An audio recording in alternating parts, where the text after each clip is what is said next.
Hey, we're back with the chart of the moment. So let's give it a shot and see what we see. A little bit of chart practice today. So we'll just begin with what I see in this chart. So it is Sunday, November 23rd, 10:49 p.m. out here in Central Oregon.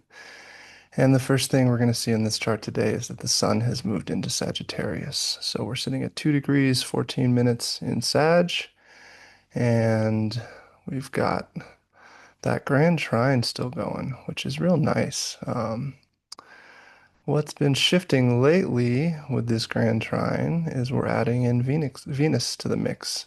So we've got Venus in Sag, we've got Mercury still retrograde in, or sorry, Venus in Scorpio, Mercury retrograding in Scorpio, and the Sun in Sagittarius. That's a nice little cluster right there at one edge of the grand trine. And then, of course, we've got Saturn, Neptune, and Jupiter. So, what this trine probably has been doing for lots of folks is pulling up some emotional feels.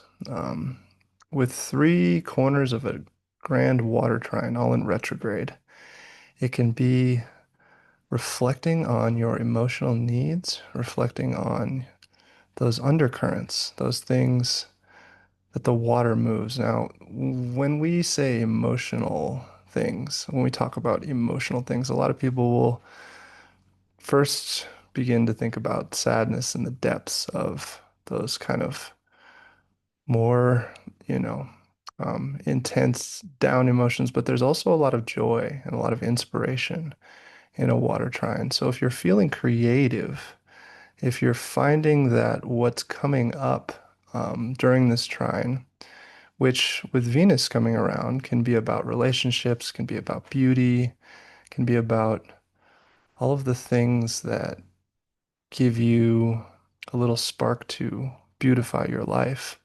That might give you pause to reflect on communications for trust with Scorpio and Mercury being in Scorpio, with kind of the structure of the creative that you're building with Saturn and Neptune. And then with Jupiter, it's kind of, especially in Cancer, beautifying the place of creation. I've really been focusing on this one, um, particularly for myself with studio work, with putting out videos like these, with just relaxing and having fun, listening to music, reflecting on what other creative projects have been for me. So that's the predominant energy I see here in this chart and in this moment. And as the sun moves into Sag and it gets closer to Mars, there can be action and activity. Um, Mars squaring the nodes and that kind of tension I talked about a little bit before of moving into a place where we can kind of be a little less South Node Virgo, which is maybe focusing on details and how everything needs to be perfect, and a little more North Node in Pisces, which can be relaxing and letting go and releasing into it. That's what I've been finding is useful. In this moment right now, we always want to look at the moon and what the moon is doing. So the moon in Capricorn opposite, coming into opposition with Jupiter, for me is just comfort in my resources in the home space.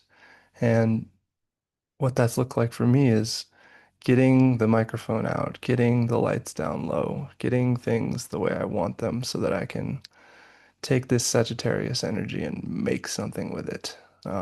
So for me lately, what that's looked like is taking all my records, listening to them, and recording some mixtapes. So that's been really fun. So Capricorn can be about the goals.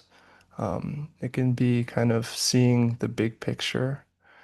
And also with kind of this opposition here to Uranus, there can be something finishing up in our Taurus house. So we've talked about this a little bit before, but I'll talk about it again. One thing that's happening with this opposition with Uranus and Mercury is that it's getting a little boost for some depth work from Pluto and Aquarius.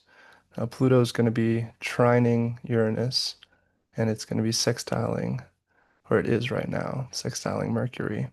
So this Pluto can be the underworld, but it can be the depth work necessary to make things happen. And overall, with this kind of water trine and what I've just talked about with this relating kind of situation going on, this whole kind of interplanet lineup here in Sag and in Scorpio.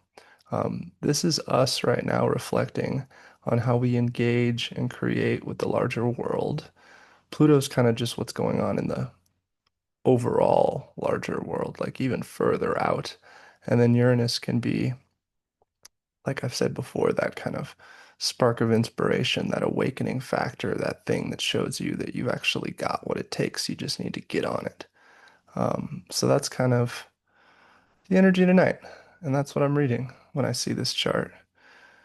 So, working with this trine, continuing to pace yourself, it's a little bit of a push-pull because of Saturn and Neptune still being conjunct in Pisces, or Saturn kind of making an aspect with Jupiter. Jupiter wants to expand, Saturn wants to contract and give us structure.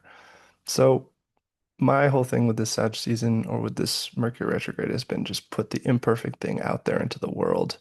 And that's exactly what I'm doing tonight with this video. So I'll just kind of finish up with a little bit of that and talk about the last piece, this thing that's been going on with Chiron, with the wound. The wound can be the gift as well, or the thing that you intensify with this square to Jupiter so that you can learn about it, so that you can feel safe. So there's a lot of emotion through the water trine in the chart, but there's also a little more fire coming in. And the moon is helping us ground what all that does for us, the resource it can give us in that situation. Uranus is also giving us a final reflection on the Taurus fixed Earth themes. So all of this gives us an inward time, a time with Sagittarius, it's kind of the mid mid autumn kind of applying what we've harvested to go inward and stay warm as the season gets cooler. And I'm noticing personally that I want to be inside, I want to be creating, I want to be writing, I want to be listening to music. And that's actually helping to create a nice little healing medicine for me. In that reflection, and also somewhat of a comfort in not necessarily knowing what the big next steps are, which we might begin to see a little bit more about that when uh, Mercury goes direct. As the sun gets to Mars, there'll be a little bit more fire and energy and push. And then once we have Saturn going direct as well, there'll be another kind of unlocking of what the structure looks like. And if we've done our revisions and our reviews and our revising things into next week and the week after, the late November into early December will start to form and shape a more clear picture. But working with this trine right now is really helpful for doing some inner work that maybe you've shied away from, or maybe you have been put face to face with in this Mercury retrograde.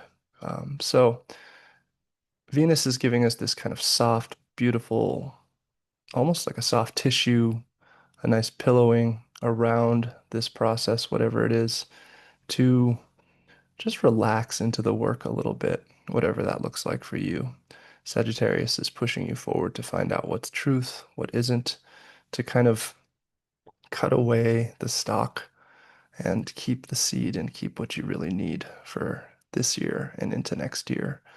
So that's going to be the report for tonight. Put this up and see how it feels. Once again, my name is Nick. You can find me on Green Man Readings on Instagram, nickthegreenman@gmail.com, or Nick Xavier on Substack. Have a good night.